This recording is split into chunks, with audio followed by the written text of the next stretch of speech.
नमस्कार दोस्तों।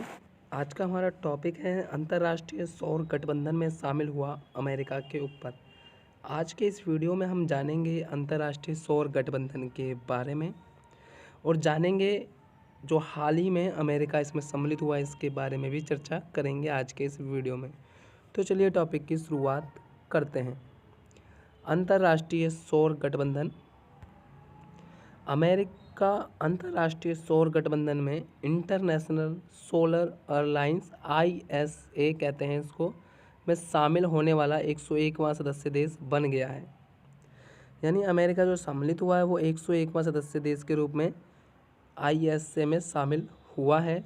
सौर ऊर्जा को वैश्विक रूप से अपनाने में तेज़ी लाने के लिए अमेरिका सदस्य देश के रूप में ISA में शामिल हुआ है। अमेरिका ने जो शामिल होते वक्त में बात कही है वो ये कही है कि वैश्विक रूप से अपनाने में तेज़ी लाने के लिए, यानी सौर ऊर्जा को वैश्विक रूप से अपनाने में तेज़ी लाने के लिए अमेरिका सदस्य देश के रूप में शामिल हुआ है ISA में, जो कि इस गठबंधन की सबसे बड़ी उपलब्धि है कि अमेरिका जैसा शक्ति देश ISA में सम्मिलित हुआ है। अमेरिकी राष्ट्रपति के विशेष दूत जॉन कैरी ने यह घोषणा 10 नवंबर 2021 को UNFCCC में COP26 में की गई। United nation framework convention on climate change की COP26 बैठक में इसको आधिकारिक रूप से अपना लिया गया। ISA में शामिल हुआ अमेरिका। प्रधानमंत्री नरेंद्र मोदी की तरफ से साल 2015 में शुरू की गई पहल अंतर्राष्ट्रीय सौर गठबंधन में अब अमेरिका भी आधिकारिक रूप से शामिल हो गया है। अब तक इस गठबंधन में शामिल होने वाले देशों की कुल संख्या जो थी अब 101 हो गई है। 2015 में इसकी शुरुआत हुई थी। अब हम ISA की शुरुआत के बारे में भी जान लेते हैं कि ISA की शुरुआत कब हुई थी। इसके बारे में भी समझते हैं कि इंटरनेशनल सोलर अलायंस की जो शुरुआत है वो कब और कैसे की गई थी। तो इस गठबंधन की शुरुआत साल 2015 में पेरिस में हुए जलवायु सम्मेलन के दौरान भारत के प्रधानमंत्री और फ्रांस के तत्कालीन राष्ट्रपति के द्वारा करी गई थी। भारत के प्रधानमंत्री और फ्रांस के तत्कालीन राष्ट्रपति के द्वारा साल 2015 में पेरिस सम्मेलन में करी गई थी।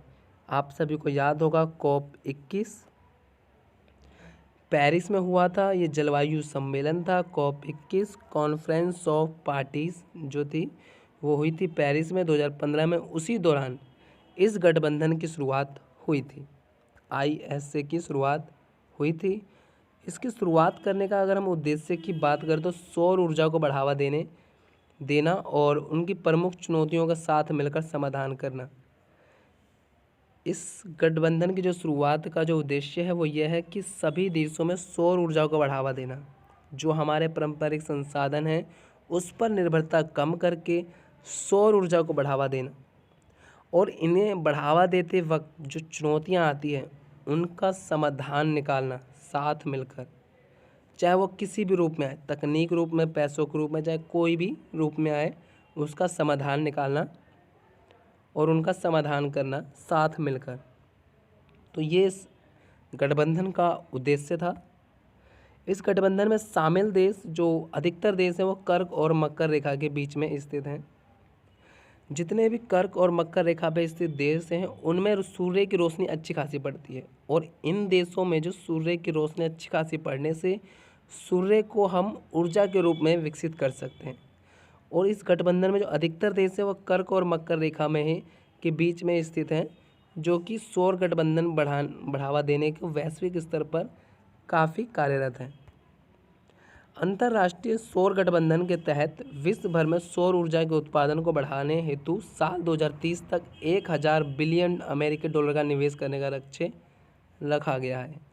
ISA के द्वारा 2030 तक 1000 बिलियन अमेरिकी डॉलर का निवेश करने का लक्ष्य रखा गया है सौर ऊर्जा के उत्पादन को बढ़ाने हेतु।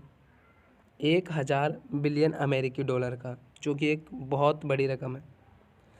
इस गठबंधन के माध्यम से ऊर्जा के लिए पारंपरिक संसाधनों पर निर्भरता को कम करने हेतु आवश्यक प्रयास किए जा रहे हैं। जो हमारे पारंपरिक संसाधन हैं उस पर निर्भरता कम करके जो हमारी सौर ऊर्जा है उस पर ध्यान दिया जा रहा है। यानी हमारे पारंपरिक संसाधन पर निर्भरता कम करी जा रही है। इस गठबंधन के माध्यम से सौर ऊर्जा को बढ़ावा दिया जा रहा है और अमेरिका के शामिल होने से, इतनी बड़ी शक्ति के देश शामिल होने से इस गठबंधन में एक नई जान आ गई है।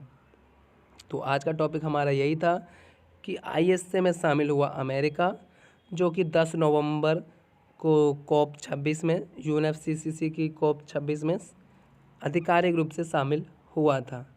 अगर आप हमारे चैनल पर नए हैं तो चैनल को सब्सक्राइब और बेल आइकन को ज़रूर प्रेस कर दें, जिससे आपको नई नई नोटिफिकेशन हमारी वीडियो की मिलती रहे। और वीडियो को लाइक शेयर ज़रूर करें। धन्यवाद।